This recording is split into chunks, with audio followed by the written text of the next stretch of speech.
So this is where the charity started, and how it started was this garden didn't look like this 8-9 years ago. It had been built by Henry Marsh, the prominent brain surgeon, but he had almost retired, so the garden had become really sad. So I came up here, we came to get the news that John was dying, and I was at home doing some gardening that morning, and I had some plants and I thought, I'm going to take them. So I took them to Tim, the neurosurgeon, and said, can I help with the garden?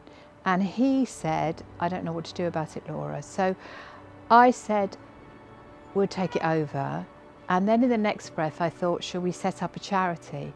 And that's how the charity started. So I just want to show you around the garden. I mean, it's October now, so nearly October, so the weather's not great, but it just feels like this garden. This sounds weird, but it fills with this garden that in the middle of the night, John and now Richard Sullivan, who sadly passed away quite recently of a brain tumour, they like rock up in the middle of the night and they're doing gardening. Because I can't believe at this time of year how beautiful this garden is. So we're just going to go for a little walk round. So we've got to get some of the furniture repainted, which John and I did actually with the kids when he was ill. So there's lots of lovely areas in the garden which are just wonderful to use and wonderful for staff and patients. And the staff really use this a lot if they've got any sort of awards or any meetings. Also, they use this quite a lot when you get bad news that someone is going to die, you know.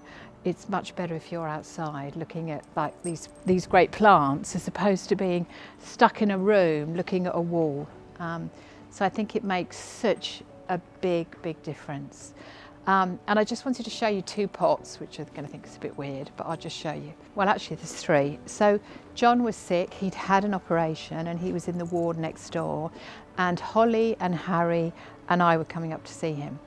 Harry was about 18 and he was you know, learning for his driving test, and we bought him this really dodgy car that we found out afterwards actually should have been well, like not confiscated, but wasn't legal, I don't know, anyway. So it was almost on the floor, this car.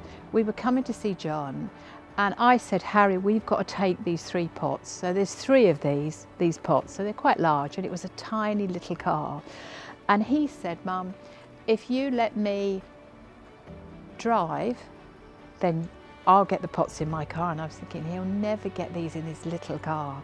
And he got the 3 pots in. And so now every time I come, there's another one here, there's another pot there, which has just still got some geraniums in it, and then there's one round here. And what's really special about this pot is that this Cornish palm we bought with us that day. It hasn't actually grown very much in 7 years, but we bought it and planted it. So that's how it all started. And I don't know, it's almost like there's magic going on that helps us, and we meet people and they help us, and it's not planned, it just happens. We are very, very lucky. And Sue, who's an amazing woman who looks after the garden and always rings me if there's a problem, she said, who works here, she said that the pleasure that this garden brings to everyone, people talk about this garden all the time. So thank you for listening, and that's the story of our beautiful garden.